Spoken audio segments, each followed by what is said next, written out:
The aroma of blueberry pancakes drifted upstairs, a beacon in the early morning light. Sarah hummed along to the radio as she flipped the last pancake, a perfect golden circle.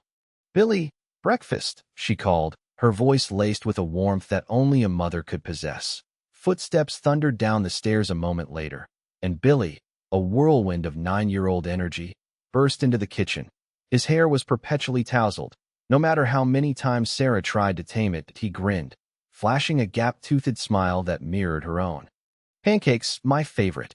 Their mornings were a well-rehearsed dance, a comforting ritual in their otherwise unpredictable lives. Sarah, a single mother since Billy was a toddler, had worked tirelessly to create a stable and loving home for him. She cherished these simple moments, the quiet normalcy before the day's demands took over. As Billy devoured his pancakes, recounting a dream about flying dinosaurs, Sarah watched him with a tender gaze. She knew him inside and out, every quirk, every fear, every hidden joy.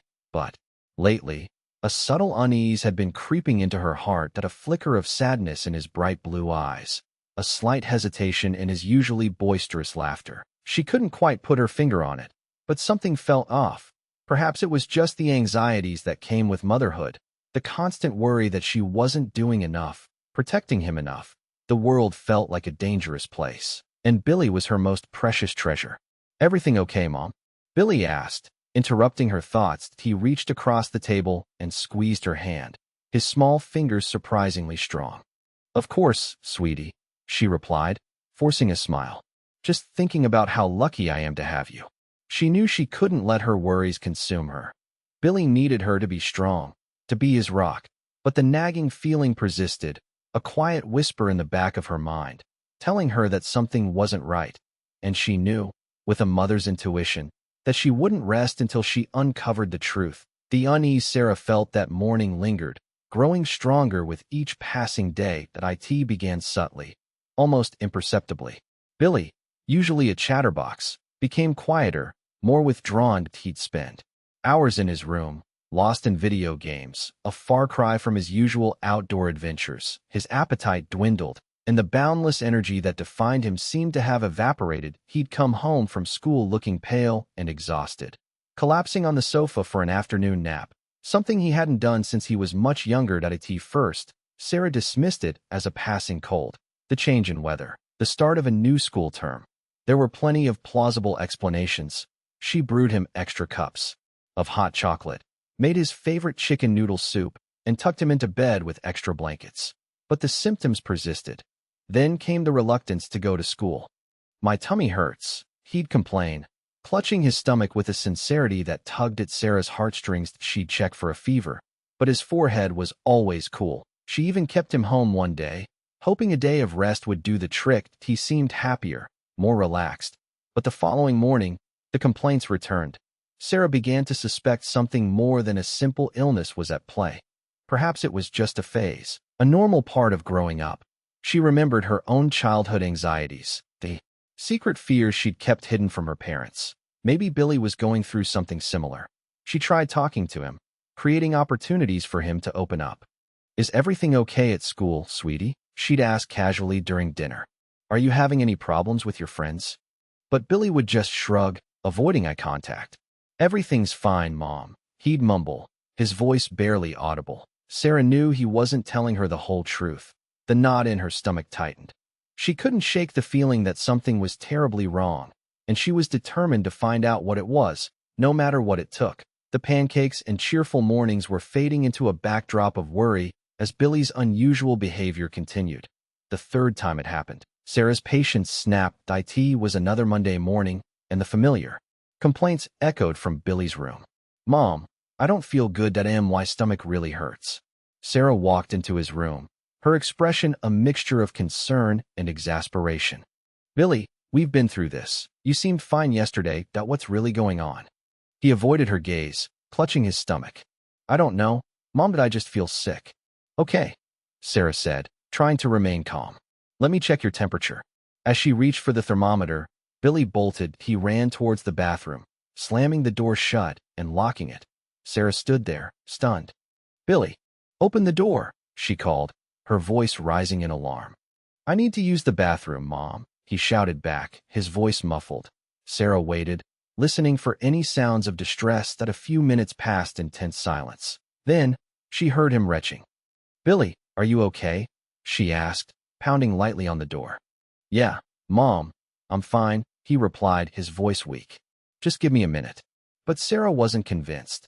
This was the third time in a week that Billy had locked himself in the bathroom, claiming illness. The first time, she'd chalked it up to a stomach bug. The second time, she'd been more concerned, but had still given him the benefit of the doubt. But this felt different. This felt like a pattern. She tried the doorknob again, but it was still locked. "Billy, I'm coming in," she said, her voice firm. She grabbed a bobby pin from her hair and, with a few practiced maneuvers, managed to pick the lock. She pushed the door open slowly, and her heart sank. Billy was sitting on the edge of the bathtub, his face pale and clammy. But there was no sign of vomit, no evidence of any actual illness. He was simply sitting there, staring blankly at the floor. "Billy," she said softly, kneeling beside him. "What's going on? Why are you hiding in here?"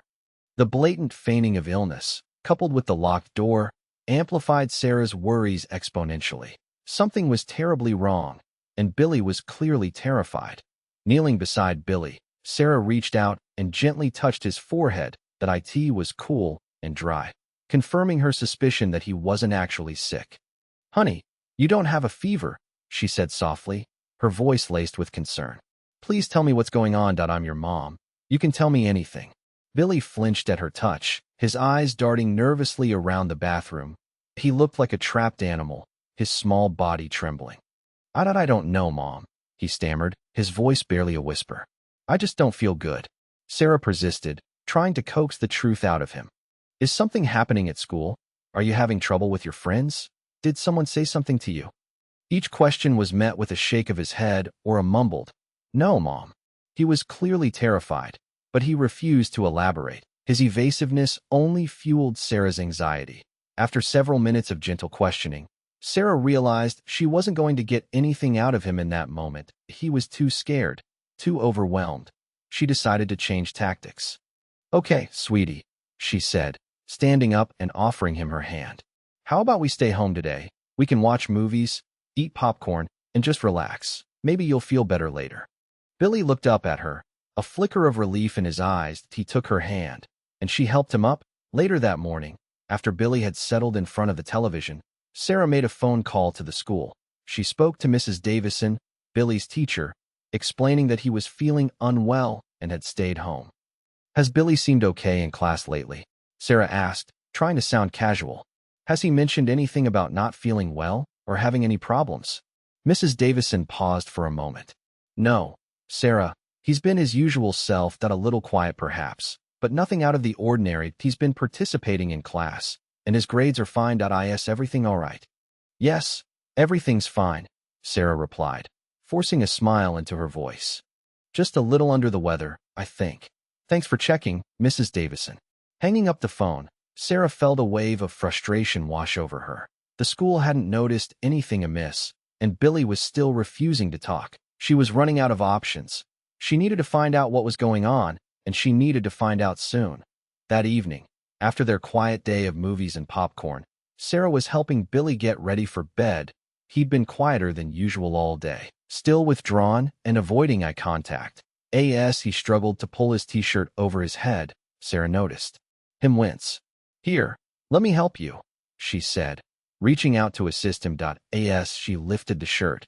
Her breath caught in her throat. On his upper arm, just below the sleeve line, was a dark purple bruise, the size of her thumb. Her heart lurched.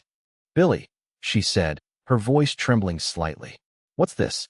He immediately recoiled, pulling the shirt back down, his face paling even further. "It's nothing, Mom," he mumbled, his eyes fixed on the floor. "I just bumped into something." But Sarah wasn't buying it. She gently pushed the shirt back up, revealing not just one bruise, but several, scattered across his arms and upper back. Some were fresh and purple, others were older, fading to a yellowish green. A chilling wave of fear washed over her. "Billy, these are more than just bumps," she said, her voice rising in panic. "How did you get these?" He started to cry, his small body shaking uncontrollably.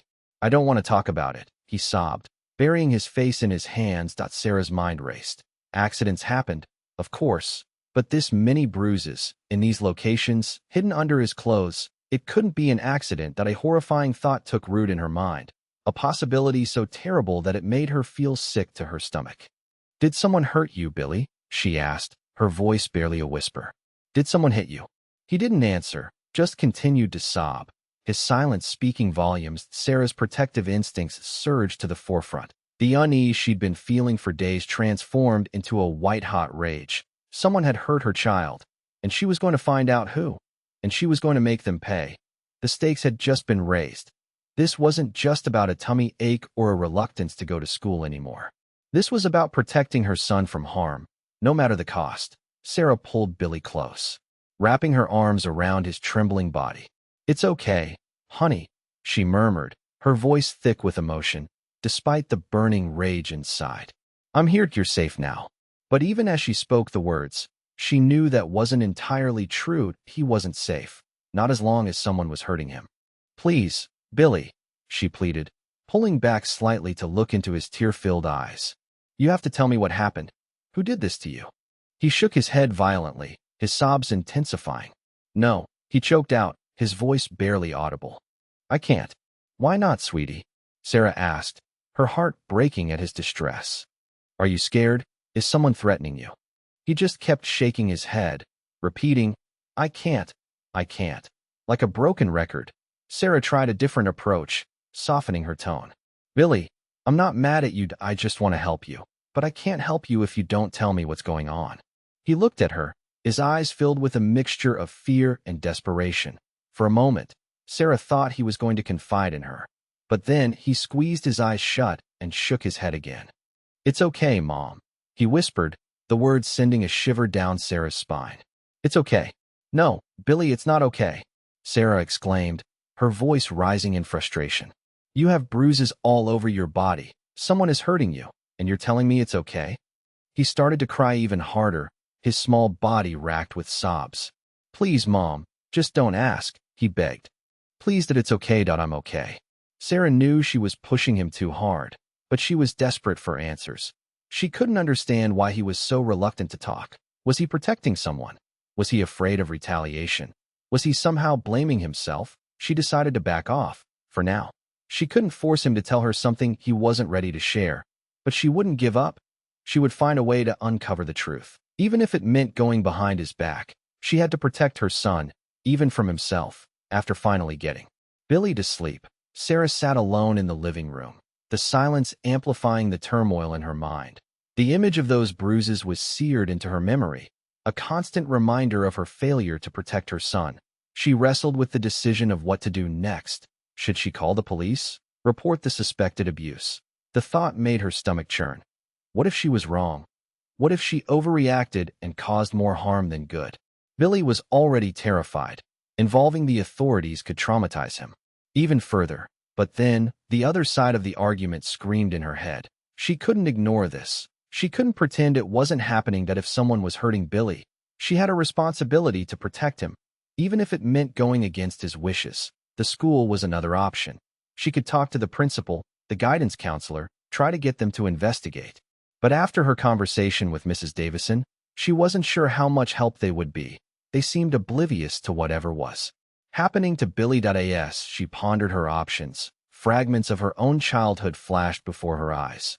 Her own difficult upbringing, the neglect and instability she had endured, had shaped her into the fiercely protective mother she was today. She remembered the feeling of helplessness, of being alone and vulnerable, and she vowed that Billy would never experience that. Her own experiences made her hesitant to involve authorities, remembering the times adults had failed her. Yet, she knew inaction was not an option. She remembered the countless nights she'd spent crying herself to sleep, wishing someone would come and rescue her. That memory solidified her resolve. She wouldn't let Billy suffer in silence. She wouldn't let him feel alone.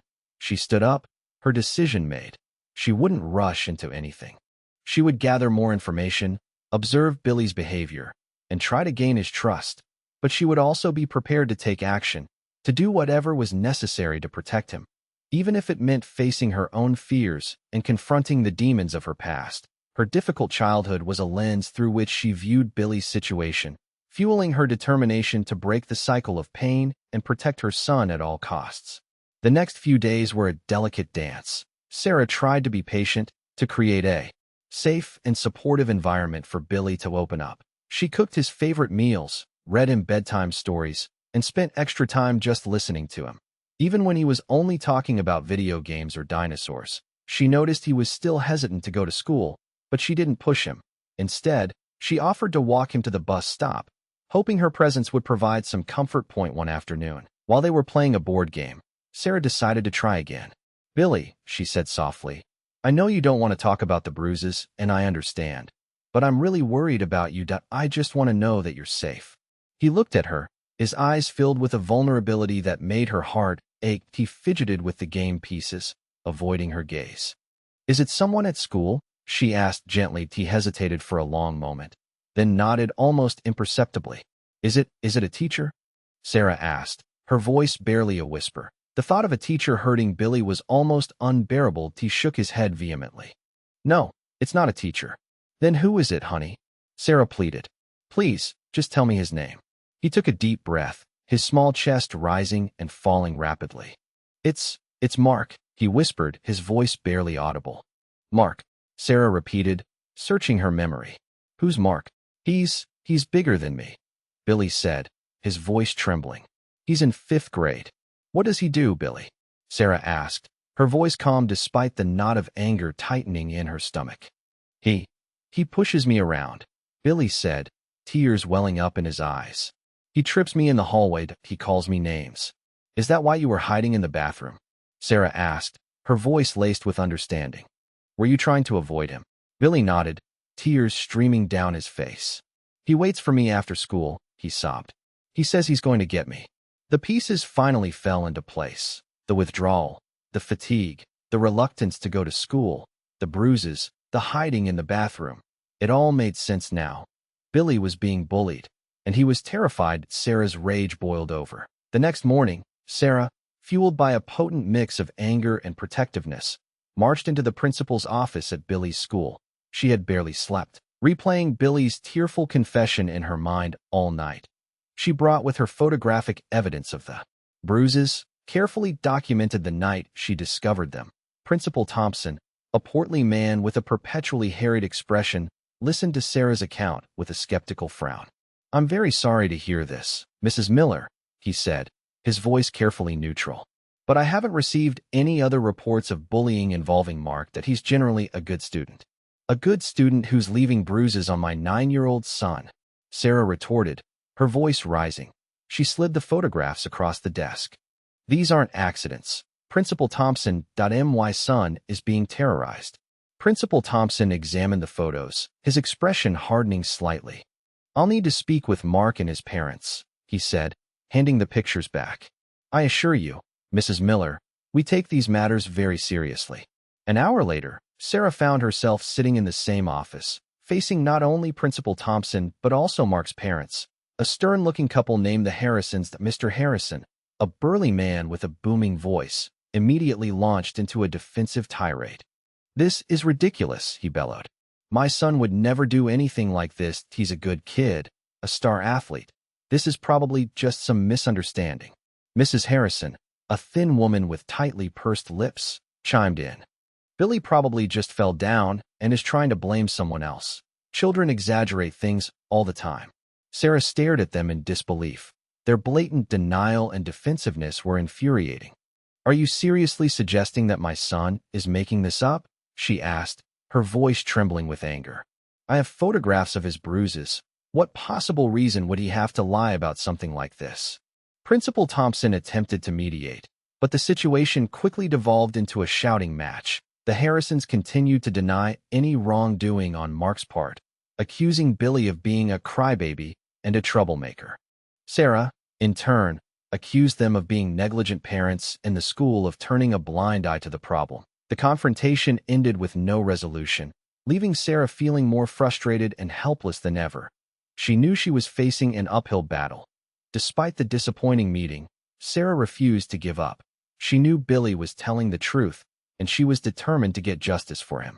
She decided to conduct her own investigation, starting with the other students at school. Over the next few days, she spent hours outside the school gates, waiting for the children to be dismissed. She approached them cautiously, introducing herself as Billy's mom and asking if they had seen anything unusual happening with Mark. First, most of the children were hesitant to talk, clearly afraid of Mark. But Sarah's persistence and genuine concern eventually broke through their fear. One by one, students began to confide in her, revealing a disturbing pattern of bullying and intimidation. They told her how Mark would routinely pick on younger and smaller students, pushing them around, stealing their lunch money, and taunting them with cruel names. They described how he would patrol the hallways, looking for vulnerable targets, and how the other students would scatter whenever he approached. One brave little girl even showed Sarah a bruise on her arm, claiming Mark had pushed her against a locker for accidentally bumping into him. Sarah was horrified that as she gathered more and more evidence, a clear picture emerged. Mark was a chronic bully, and his behavior had been going on for months. What was even more disturbing was that the school seemed to be aware of the problem, but had done little to address it. Several students told Sarah that they had reported Mark's behavior to teachers and staff, but their complaints had been dismissed or ignored. Some teachers seemed afraid of Mark themselves, while others simply didn't want to deal with the issue. Sarah was furious. The school had a responsibility to protect its students, and they had failed miserably. They had allowed Mark to terrorize other children for months, creating a climate of fear and intimidation. Armed with this new information, Sarah stormed back into Principal Thompson's office. This time, she wasn't alone. She had several parents with her, all of whom had children who had been victimized by Mark.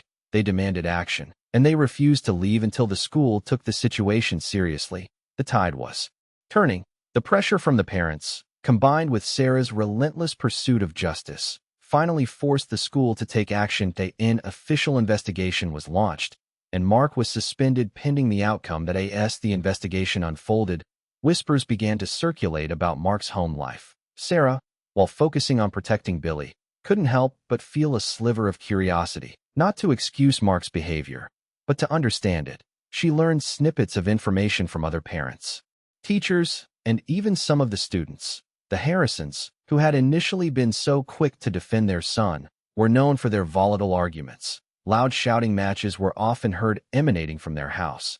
Late into the night, Mr. Harrison, a former athlete, was reportedly extremely demanding of Mark, pushing him relentlessly to excel in sports, often berating him for perceived failures. There were also rumors of neglect. Some students claimed Mark often came to school unwashed and wearing ill-fitting clothes. His lunches were usually meager, consisting of leftover scraps or processed junk food.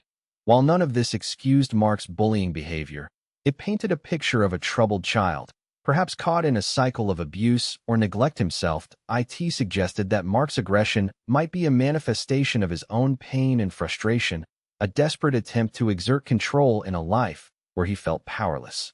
Sarah knew that understanding Mark's background didn't diminish the harm he had caused Billy and the other students. Bullying was never acceptable, regardless of the circumstances. However, she also recognized that Mark was a child who needed help, just as much as Billy did.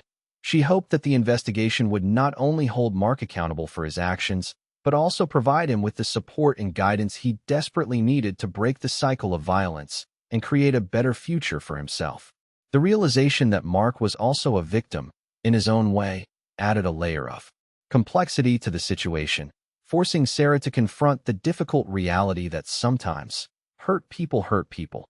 Her focus remained on Billy, but she couldn't ignore the underlying tragedy of Mark's situation. The school, facing mounting pressure from parents and the community, finally took meaningful action.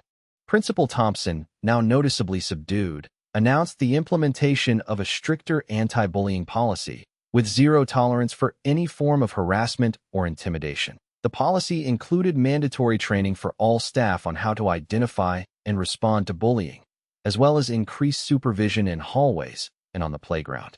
The school also pledged to create a more supportive and inclusive environment for all students, with regular assemblies and workshops on conflict resolution and empathy. Both Billy and Mark were offered counseling services. Billy was hesitant at first, But Sarah convinced him that talking to a therapist could help him process his experiences and build his confidence. Mark, too, was required to attend counseling, both individually and with his parents, to address the underlying issues that were contributing to his behavior. Mark also faced appropriate disciplinary action that he was suspended for an extended period and required to complete community service. The school made it clear that his behavior would not be tolerated, and that any future incidents would result in expulsion. While Sarah was relieved that the school was finally taking the issue seriously, she knew that the changes wouldn't happen overnight. Creating a culture of respect and safety would require ongoing effort and commitment from everyone in the school community. She also recognized that disciplinary action alone wouldn't solve the problem.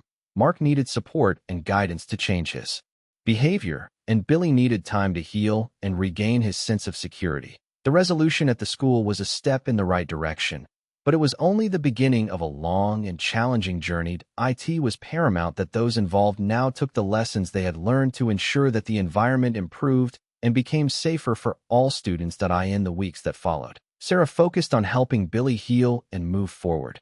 She knew that the emotional scars of bullying could be just as damaging as the physical ones, and she was determined to provide him with the support and tools he needed to overcome his trauma. One of the first things she did was enroll him in a self-defense class. Billy was hesitant at first, afraid of getting hurt again, but Sarah assured him that the class was about more than just fighting. It was about building confidence, learning to stand up for himself, and feeling empowered. To her surprise, Billy thrived in the class. He enjoyed the physical activity, and he quickly gained confidence in his ability to protect himself. He learned how to assert himself verbally, how to set boundaries, and how to de-escalate potentially dangerous situations. Sarah also recognized the importance of professional help. She found a therapist who specialized in working with children who had experienced bullying. Billy was initially reluctant to talk to a stranger, but the therapist quickly gained his trust. In therapy, Billy was able to process his feelings of fear, anger, and shame. He learned coping mechanisms for dealing with anxiety and stress, and he developed a stronger sense of self-worth. Sarah also attended therapy sessions with Billy, both individually and as a family.